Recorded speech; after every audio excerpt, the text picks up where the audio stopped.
What is up, guys? Welcome back, and I am fired up today. JB Breaks Free has finally broken free from my mortgage. It's gone. I've finally broken free from debt. All debt. It's gone.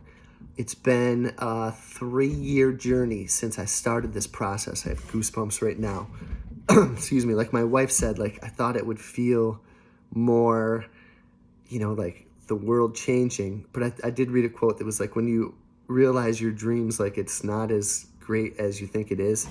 But it's great. It really is great. It feels great. And it's going to sink in when we get to keep all this extra money that we were putting towards the mortgage.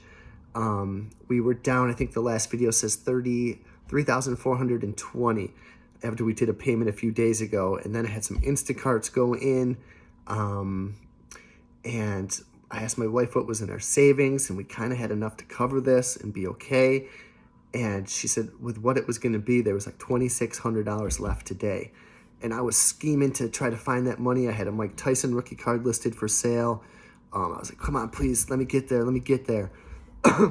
And we got there today. I wanted to take a picture of it. And it's like, who do you tell? You don't want to kind of boast about this sort of thing, like group text my friends and be like, hey, trust me, a lot of them have more money than I do, but I'm out of debt forever, God willing.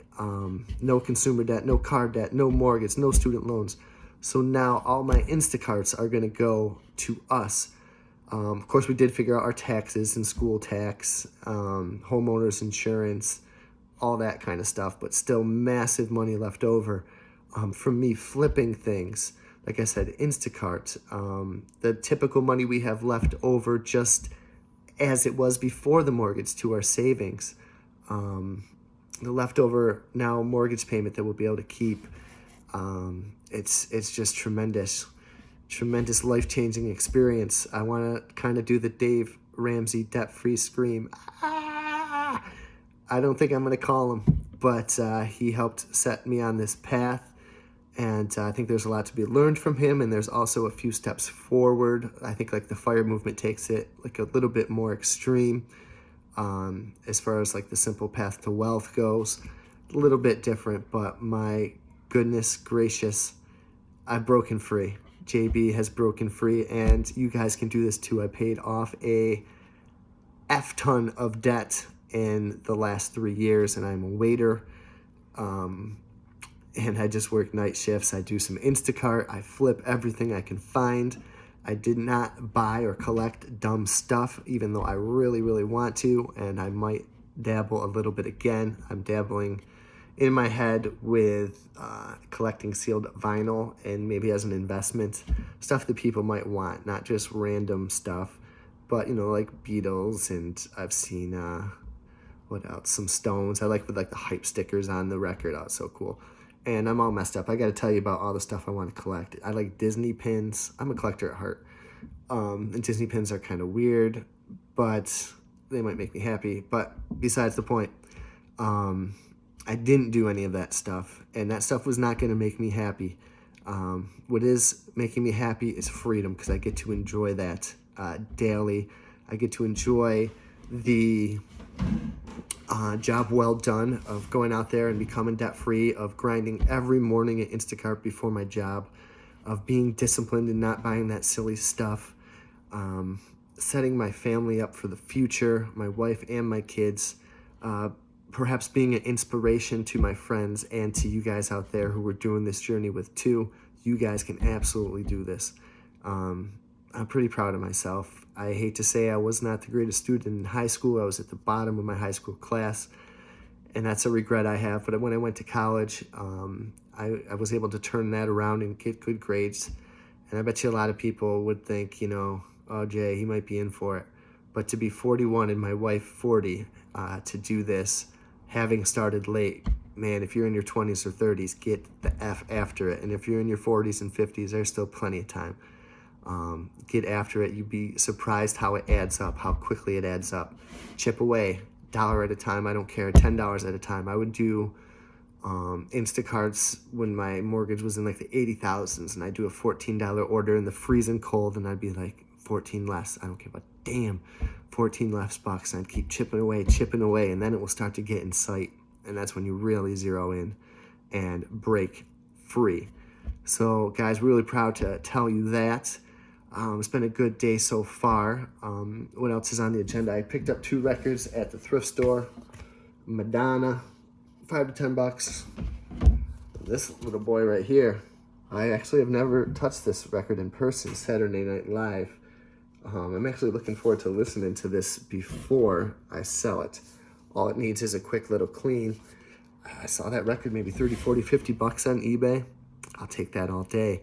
I got out and did some Instacart this morning, made 47 bucks. Today's kind of going to be a little bit shorter for side hustling because the kids are home and I got to go into work a little bit early. And so I'm just kind of chipping away at Instacart this week. Hopefully it gets like $250. We'll see how it goes. Friday morning, I won't be able to really do it either. I'm meeting up with my godsons, and we're going to exchange gifts. One of his twins is my godson, and both of my twin girls are his goddaughters. Gets confusing to talk about. So I got that. And then also, if you go back a few videos, you will see I was scammed on eBay with a Kobe Bryant counterfeit card, Kobe Bryant Skybox Rubies, for over $1,000. I got the card. They had no talk of in the listing it was counterfeit, blah, blah, blah. I get the card, open it. There's a counterfeit label right on it. Oh, man, that would have been a big hit. And so I immediately messaged the guy, no response. I opened a case with eBay. I'm like, oh, my God, I don't know what to do. eBay finally sided with me today, so I get a refund of that money also, and that was an expensive card. So I'm lucky to have dodged out of that one. And then, guys, I want to leave you with a little motivation for today, a little Stoic lesson, which I thrive on throughout the days. This morning, I was in bed, laying under the covers, and I'd just coming off a few days off of work, and I was a step slow getting out. I snoozed it a few times, and I was tired, and I was comfy, and, I'm like, what the heck? And this thought always enters my mind from Marcus Aurelius. I don't have the whole thing memorized. He says, at dawn, when you have trouble getting out of bed, tell yourself, I have to go to work as a human being. What do I have to complain of if I am going to do what I was born to do, the things I was brought into this world to do? Or is this what I was created for, to huddle under the covers and blankets and stay warm? And no, you got to get out there and you got to brave the world. You got to live your life. You got to go to your job and, provide for your family and provide for yourself to benefit yourself. Yes, of course, I like my days off. And yes, of course, maybe I'd rather do something else, work for myself. But you know what? It's not so bad. You just got to do what you got to do. Go there, get that money. He goes on to say, it's part of nature, like plants, birds, ants and spiders, they're all doing their nature, their jobs, and we as human beings have to do our jobs. We have to experience that. He also says run to that experience. So next time you're laying in bed under the covers, think of the great philosopher Marcus Aurelius. Get up out of bed, do what you got to do, get a little bit better today, break free. I will see you guys tomorrow.